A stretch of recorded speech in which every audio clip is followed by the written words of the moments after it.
Inaabang ang rematch sa pagitan ni Robeisy Ramirez versus Rafael Espinosa ngayong December 8. Pag-usapan natin mga katropa. Stands now, huh? He has switched a couple times tonight. Now, There it is! There it is! Robeisy Ramirez lunging with it and brutalizing Espinosa. My oh my! Pero bago tayo mag-umpisa, ako ay magpapasalamat muna sa inyong lahat mga katropa sa inyong patuloy na pagsuporta. Sa mga katropa na hindi pa nakasubscribe, please like, subscribe at pakipindot nyo na rin yung all sa notification bell button para maging updated kayo sa tuwing ako ay mag-uploads ng mga bagong video.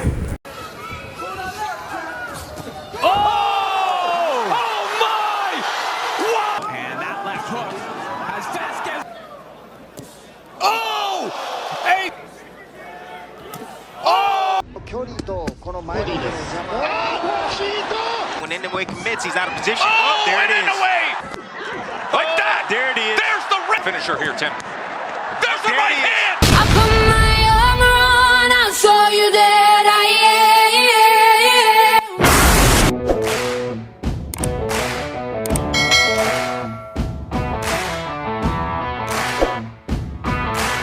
Sa kanilang unang paghaharap noong Disyembre nakaraang taon ay nasaksihan natin ang napakalupit na bakbakan ng dalawang boxer mga katropa. Ang Noe champion na si Robeisy Ramirez laban sa Noe challenger na si Rafael Espinosa. Napakagandang laban simula sa umpisa hanggang sa pagtatapos ng kanilang bakbakan.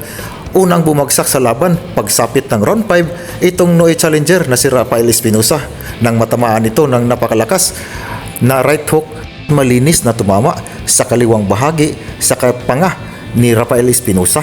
Kaya bagsak si Rafael Espinosa sa round 5 noong una nilang pagharap. At sa laban na yon ay malaking bagay din ang naging papel ng referee noon na si Chris Young. Dahil kung makikita natin mga katropa, sa laban na yon nung natamaan ng malakas na right hook itong si Rafael Espinosa, kung ibang referee pa yon ay hindi na bigyan ng chance, baka itigil na. Dahil kung nagkataon pa na si Tony Weeks ang nakahawak sa kanilang laban noon, ay baka hindi na binigyan ng tsansa itong si Rafael Espinosa, lalo na nang buling bumagsak ito matapos tumayo dahil sa sobrang hilo matapos matamaan ng matinding right hook. Sa kanilang paparating na rematch ngayong December 8 ay hindi ko makita kung sino yung nakaschedule na referee sa kanilang laban. Kung alam niyo mga katropa, paki-comment na lang po. Pagkalipas ng kanilang unang pagharap ay nagkaroon ng kanya-kanyang laban itong dalawang boksingero at parehas maganda at impresibo yung kanilang mga panalo mga katropa. Itong si Rafael Espinosa ay tinapos ang kanyang kalaban sa loob ng round 4, samantalang si Robeisy Ramirez naman ay tinapos din ang kanyang kalaban sa round 7. Sa kanilang paparating na rematch ay nakataya ang WBO Featherweight Championship belt. Parehong 30 years old itong dalawang fighter mga katropa. Lamang pagdating naman sa tangkad, itong kampiyon na si Rafael Espinosa ng 6 inches at pagdating naman sa kanilang sukat sa kanilang galamay ay nakakalamang pa rin itong kampiyon na si Rafael Espinosa ng 6 inches o 15 centimeters. Ngayon, dadako naman tayo sa napaka-importanting kategorya na ating titingnan pagdating sa comparison ng dalawang boksingero. Unahin natin yung power. Sa power comparison nila mga katropa ay hindi ako nagbabase ngayon sa kanilang statistics o kahit sa boxrec dahil tinitingnan ko, nire-review ko yung laban nila noon ay nakikita kong mas lamang talaga sa power itong si Robeisy Ramirez at ebidensya nga dito pagkatapos ng kanilang laban ay mas lamog talaga yung mukha nitong si Rafael Espinosa. Pero kapag ang pagbabasihan naman natin ay yung sa boxrec at sa kanilang statistics ay nakakalamang dito sa record sa kanilang knockout percentage rate si Rafael Espinosa na umaabot sa 84%. Subalit, sabi ko nga, sa laban nilang dalawa ay makikita naman talaga natin kung sino yung mas malakas na impact kapag tumatama. Kahit nasabihin, mas malaki itong si Rafael Espinosa na advantage sa kanyang tangkad. Ang kagandahan din kasi dito kay Rafael Espinosa mga katropa, kapag tinamaan siya ng suntok ni Robeisy Ramirez ay binabalikan niya Hindi lang pa isa-isa kundi kombinasyon pa yung kanyang binabato dito kay Robeisy Ramirez, kaya lalong mahirapan si Robeisy Ramirez dahil advantage na nga sa tangkad at pati sa sukat ng galamay. Advantage din itong si Rafael Espinosa at masipag pang bumato ng mga suntok. Bulyong pansing yung estilo ni Rafael Espinosa kaya at matagal pang mapagod mga katropa. Mga katropa, sa una nilang pagharap, yamado si Robeisy Ramirez. Ngayon sa paparating nila na rematch, ay yamado pa rin si Robeisy Ramirez mga katropa. Kaya sa mga katropa dyan na mahilig sa dihado, ito na yung ating pagkakataon. Maganda dito kay Rafael Espinosa dahil kung pagbabasihan nga natin yung kanilang unang laban, ay napaka-epektibo ng kanilang game plan. Hindi hinayaan ni Rafael Espinosa na makaabante o umabante sa laban itong si Robeisy Ramirez dahil alam naman natin kapag si Robeisy Ramirez yung nagkokontrol sa laban ay lumalabas talaga yung halimaw nito mga katropa kapag hinayaan. Subalit yung ginagawa ng kampo ni Rafael Espinosa sa kanilang game plan ay nakita naman natin na epektibo sa kanilang laban.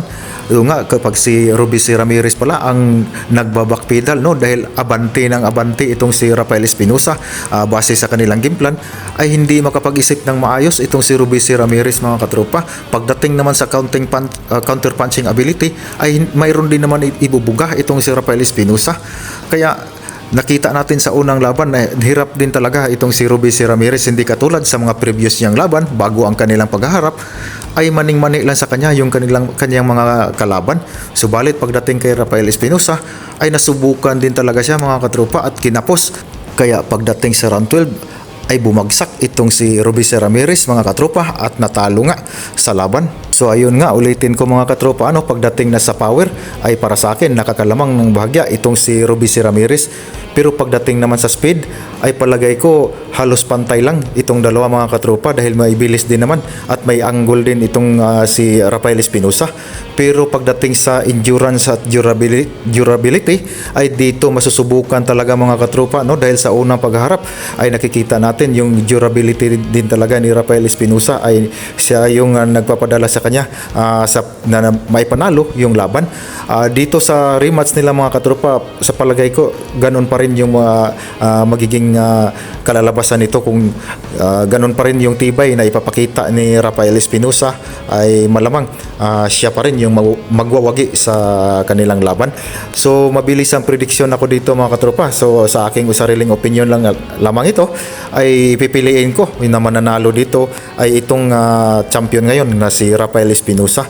Yun nga mga katropa dahil pinagbabasihan ko talaga yung una nilang pagharap. Para sa akin kung walang magandang adjustment na gagawin yung kampo ni Robeisy Ramirez, mahirapan talaga sila dito mga katropa dahil kung sila yung hindi na nila kailangan pumasok dahil kung ganun pa rin na strategy yung gagawin ng kampo ni Rafael Espinosa mga katropa, mahirapan pa rin talaga si Robeisy Ramirez dahil bulyong pansing din talaga at mas advantage pa talaga sa kanya physically, mas matangkad, mas mahaba yung kamay. Mahirapan talaga siya dito mga katropa pira na lang siguro sa mga early rounds kung tsimpuhan niya, maswertihan niya, matamaan niya ng malakas na kanan at follow up ng kanyang left straight. Kapag hindi kinaya ni Rafael Espinosa, tiyak makukuha ni Robeisy Ramirez ang panalo mga katropa. Pero sa obserbasyon ko kasi mga katropa, kung nakayanan ni Rafael Espinosa yung kanilang unang laban ay sa palagay ko lalo na ngayon sa kanilang rematch mga katropa ay kakayanin pa rin niya ito. So hanggang dito na lang muna yung aking boxing news update sa pagbi-breakdown natin sa paparating na rematch ni Robeisy Ramirez versus Rafael Espinosa mga katropa. Kayo mga katropa, sino sa palagay ninyo yung magwawagi sa kanilang rematch? Paki-comment nyo na lang. Hanggang dito na lang muna tayo. Hanggang sa muli. I'm unstoppable. I'm a fortune with no brakes. I'm invincible. Yeah, I win every single